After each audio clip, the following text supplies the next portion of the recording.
or near the top of his profession. They do exist, however, and a few years ago, the sport of motocross had one. Now that retired star is on the comeback trail. When Mark the Bomber Barnett retired, the sport of motocross lost a bona fide superstar. In his career, the Bomber amassed 41 national wins and 4 national championships. Then in 1986 came the abrupt announcement. At 25 years of age, Mark Barnett had enough. Enough travel, enough practice, enough broken bones, and enough commitment to last a normal person a lifetime. But who said champions are normal?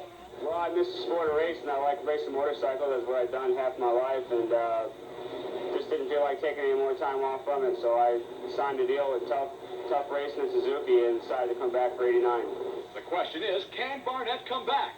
One-time arch rival and no stranger to comebacks himself, Bob Hurricane Hanna offered this. No, I think Barnett's going to do good. I watched him in practice, and you can tell he's been doing a lot of riding. He's not that old, really. He's 26 or 27, I believe. And he quit a little young, and he got bored, and now he wants something to do. So if he wants it, he can have it. That slight smile and twinkle was a challenge to Barnett. Hanna knows he can do it if he wants it. Barney, Hanna just put the ball in your court. And while we had Hanna's attention, we couldn't resist asking how he spent the off-season. Too much flying, too much eating, too much couch potato, and not enough riding to race anyway. I feel like I'll probably have more ride tonight after the race than I've had in the last 2 months. And I've been having a lot of fun, though. The problem with having fun in the off-season is you pay for it when the new season starts. You see, there is always someone who trained a little harder. At the opening round of the Florida Winter Series, that someone surfaced in a real big way. The attention grabber at Gatorback was naturally the 250 class, and it's easy to see why. There was Honda's Guy Cooper, Keith Bowen from Tough Racing, Yamaha's Mike LaRocco, and of course the veterans. Unretired Mark Barnett with 41 national wins to his credit, and the People's Choice with 63 national wins, Bob Hanna.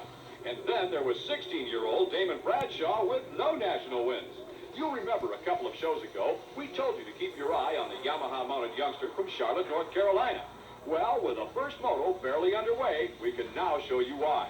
Damon Bradshaw, number 45, is blessed with the same type of talent associated with the likes of Hanna, Johnson, Barnett, Ward, and a minimal number of other champions. If, and that's the operative word here, he also possesses their dedication and desire to be the best in the world, then folks, you're looking at a future national or world champ. On this day, the teenage sensation had it all.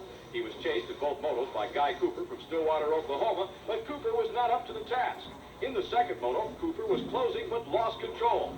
We don't have the crash, but look at the aftermath. Coop did continue, but obviously was no longer competitive. And how about our veterans? Well, it was not a good day. Barnett was knocked down in the opening lap of both motos, while Hanna ran mid-pack most of the day. Look for those performances to improve drastically before the Florida Series ends. Bradshaw, meanwhile, easily won both motos. For his outstanding performance, Damon Bradshaw is our Castrol Rider of the Week. For being named Castrol Rider of the Week, Bradshaw will receive a commemorative plaque and a special Castrol racing jacket.